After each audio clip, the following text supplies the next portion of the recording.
모세는 지금 어떤 마음일까요? 최근 며칠은 아마 모세 인생의 가장 정신없는 하루였습니다. 광야로 내몰린 상황이죠. 뒤로는 애굽 군대가 쫓아왔죠. 그런 애굽이 바다에 수장된 사건도 봤죠. 사람들은 목마르다고 아우성이죠. 애굽에서 나온 이후 처음으로 아말렉 군대와 전투도 벌였죠.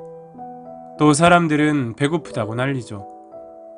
애굽에서 나온 지 이제 겨우 3개월도 지나지 않은 상황에서 너무나 많은 일들이 벌어졌습니다.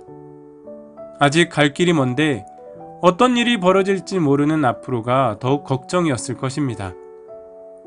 모세 장인이며 미디안 제사장인 이드로가 하나님이 모세에게와 자기 백성 이스라엘에게 하신 일, 곧 여호와께서 이스라엘을 애굽에서 인도하여 내신 모든 일을 들으니라. 앞으로가 험난한 광야길을 예상하고 있는 중에 모세의 장인 이드로가 찾아옵니다. 백성들 사이에서 외로운 길을 걷고 있는 모세에게 아내의 아버지 장인 이드로의 방문은 큰 위로가 되었습니다. 가까운 식구의 방문으로 모세는 그간 있었던 모든 일들을 나눕니다. 아시다시피 모세에게 이드로는 생명의 은인이나 다름없습니다. 애굽에서 살인자로 낙인 찍혀서 도망을 왔는데 우연히 이드로의 양무리를 발견합니다.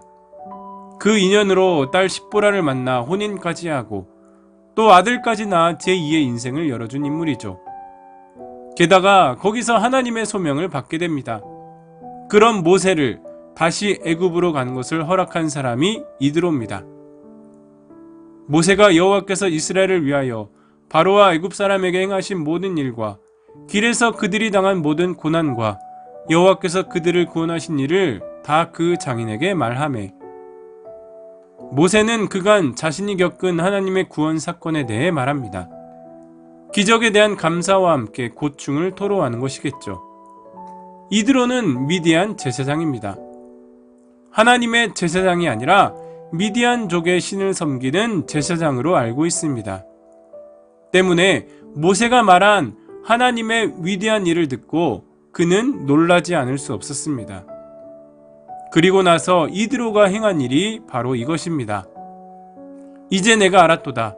여호와는 모든 신보다 크심으로 이스라엘에게 교만하게 행하는 그들을 이기셨도다 하고 모세 장인 이드로가 번제물과 희생제물들을 하나님께 가져오매 아론과 이스라엘 모든 장로가 와서 모세 장인과 함께 하나님 앞에서 떡을 먹으니라.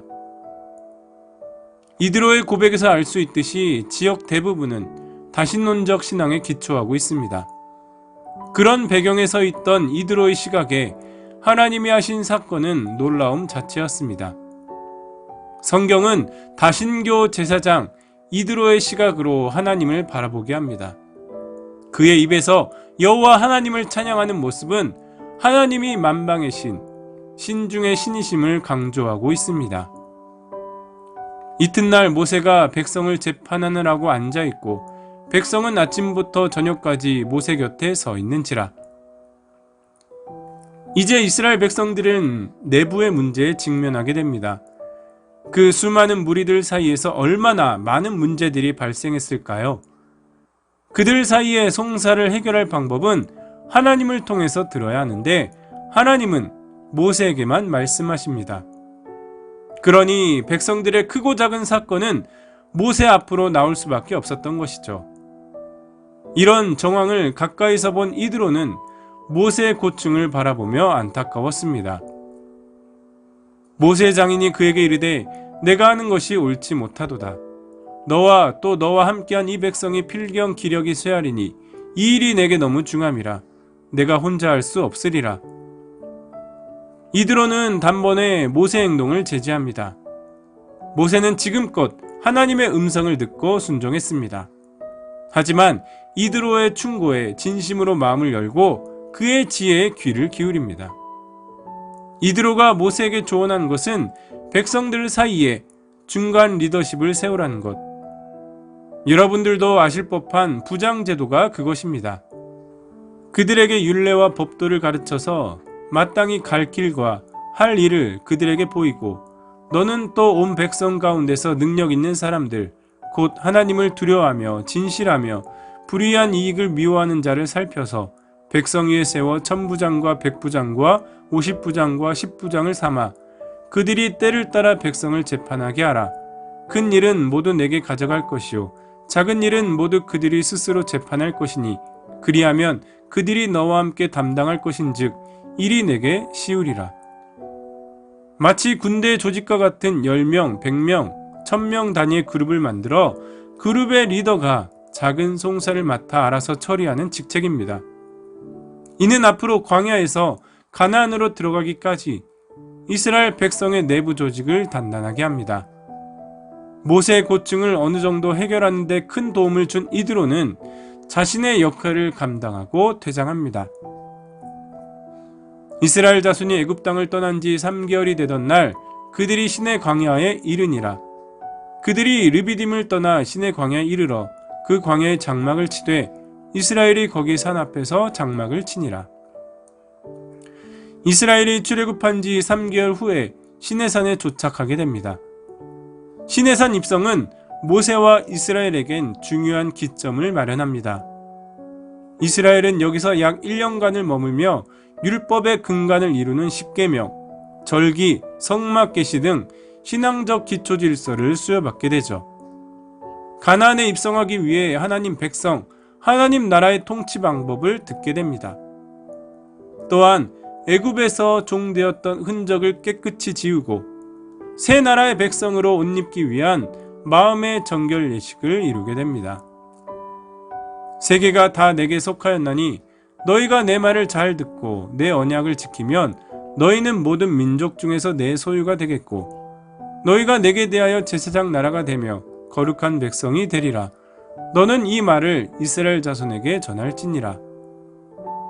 출애굽기는 전반부와 후반부로 나누어지는데 그 전반부의 끝이 19장입니다. 출애굽의 이동을 잠시 쉬면서 이스라엘에게 중요한 율법 수여를 위한 준비에 들어갑니다. 그 준비는 하나님과 모세 사이에서 이루어집니다. 다른 외부인의 출입과 접근은 철저히 막으시고 오직 모세를 통해서만 말씀하시고 모세는 그 받은 말씀을 가지고 내려와서 백성들에게 전하는 형식입니다.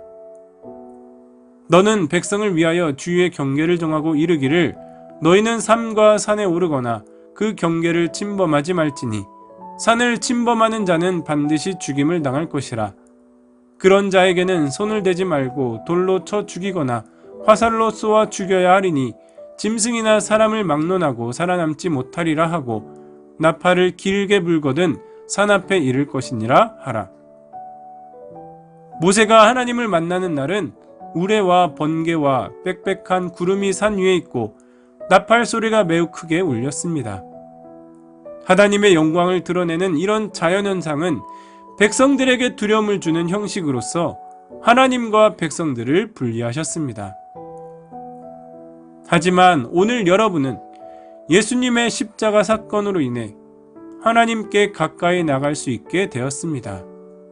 이것은 분명 은혜입니다. 오직 모세와만 소통하셨던 하나님이 예수 그리스도의 이름을 통해 우리와도 직접 소통하실 수 있기 때문입니다.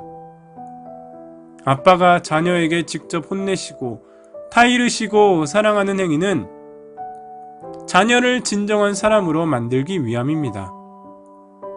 지금 모든 사람에게 예수님을 만나게 하신 것은 자기 백성을 사랑하셔서 하나님 나라에 들어갈 특권을 누릴 수 있도록 하시기 위해서입니다. 여러분은 오늘 누구와 소통하십니까? 그 소통에 만족과 위로가 있습니까? 이스라엘을 애굽에서 끌어내시기 위한 하나님의 목적, 하나님의 관심이 오늘 여러분에게도 분명히 있음을 이 말씀을 통해 발견하셨으면 좋겠습니다. 그러면 저는 본격적인 율법 수요, 십계명의 의미와 삶의 실천 방법을 가지고 다음 주에 다시 찾아오겠습니다. 감사합니다.